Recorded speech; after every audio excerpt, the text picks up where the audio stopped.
जब मेरे गरीब, दलित, पिछड़े, आदिवासी, वंचित उन परिवार के बच्चे हायर एजुकेशन में जाएंगे, डॉक्टर बनेंगे, इंजीनियर बनेंगे, उस समाज के अंदर एक नया वातावरण पैदा होगा। और उस दिशा में हमारी कोशिश यही है कि मूलभूत समस्याओं का समाधान करने के लिए थोड़ा समय लगे, लेकिन मजबूती से काम करें। और इसलिए हमने एजुकेशन पर इस प्रकार से बल दे के काम किया है। कृपा करके जानकारियों का अभाव है तो कहीं हम जानकारियां दे देंगे, लेकिन ऐसे नैरेटिव मत बनाइए ताकि आपकी प्रतिष्ठा भी कम हो, आपके शब्द की ताकत खत्म हो जाए। आप पर दया आ जाती है कभी कभी।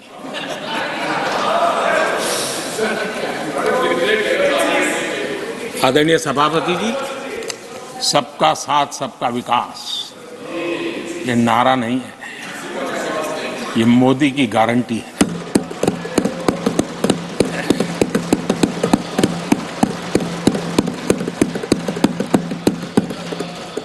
और जब इतने सारे काम करते हैं, मान लीजिए किसी ने एक कविता लिख करके भेजी थी, कविता तो बड़ी लंबी है, तो उसमें एक वाक्य है, मोदी की गारंटी का दौर है, मोदी की गारंटी का दौर है, नए भारत की भोर, नए भारत की भोर, आउट ऑफ वारंटी चल रही दुकानें, आउट ऑफ वारंटी चल रही दुकानें, खोजे अपनी ठोर।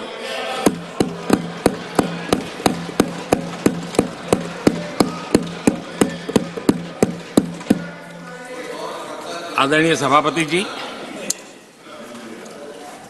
किस प्रकार से देश में निराशा फैलाने का प्रयास, मैं ये तो समझता हूं जो लोग इतनी निराशा की गर्त में डूब चुके हैं, वैसे निराशा फैलाने का उनका सामर्थ्य भी बचा नहीं है, वो भी सामर्थ्य नहीं बचा। आशा का तो संचार कर ही नहीं सकते, जो खुद निराशा में डूबे उनसे आशा है। लेकिन देश में हर जगह जहां बैठो वहां निराशा निराशा निराशा फैलाने का जो खेल चल रहा है और सच्चाई को नकार करके हो रहा है, वो न खुद का भला कर पाएंगे न देश का भला कर पाएंगे। आदरणीय सभापति जी, हर बार एक ही गाना गाया जाता है, समाज के कुछ वर्गों को भड़काने के लिए बिना हकीकतों को ऐसे वाक्य बोल दिए जाते हैं। मैं जरा देश के सामने कुछ हकीकतें बोलना चाहता हूं और मुझे विश्वास है मीडिया इस ऐसे विषयों पर जरा डिबेट कर ले ताकि पता चले। आदरणीय सभापति जी, यहां पर सरकारी कंपनियों को लेकर हम ऊपर भांति भांति के आरोप लगे, क्या क्या आरोप लगाए जा रहे हैं, सिर पैर माथा कुछ नहीं, बस लगाते चलो। अब देखिए, देश को याद है मारुति के शेयर का क्या खेल चल रहा था। उस जमाने में हेडलाइन बना करती थी, मारुति शेयर का क्या चल रहा था। मैं उसकी गहराई में नहीं जाना चाहता, वरना उनको वहां तक पानी पहुंचेगा कि शायद यहाँ पर करंट लग जाएगा, इसलिए मैं वहां तक जाना नहीं चाहता। आदरणीय सभापति जी, आदरणीय सभापति जी, देश को जानना जरूरी है। आदरणीय सभापति जी, मैं तो आजाद भारत में पैदा हुआ हूं, मेरे विचार भी आजाद है और मेरे सपने भी आजाद हैं। जो गुलामी की मानसिकता को जीने वाले हैं, उसके बाद और कोई चीजें नहीं है, वही पुराने कागज लेकर के घूमते रहते हैं। आदरणीय सभापति जी, कांग्रेस ने कहा कि हमने पीएसयू बेच दिए, पीएसयू डुबो दिए, बाती बाती की बातें यहां सुन और वरिष्ठ लोगों के मुंह से सुन रहा था। याद कीजिए, बीएसएनएल, एमटीएनएल को बर्बाद करने वाले कौन थे, वो कौन सा कालखंड था जब बीएसएनएल, एमटीएनएल बर्बाद हो चुके।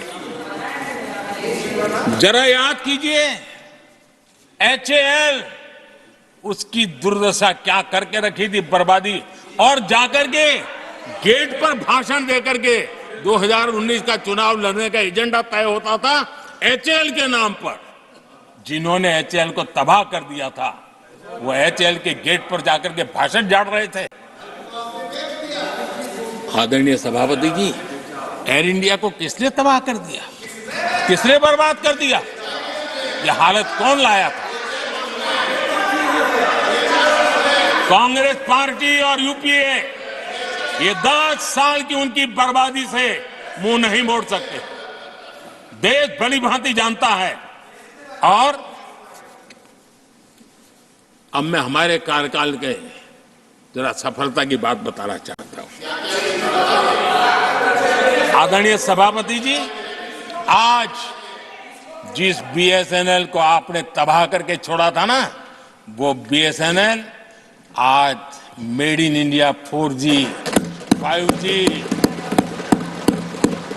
उस तरफ आगे बढ़ रहा है और दुनिया का ध्यान आकर्षित कर रहा है।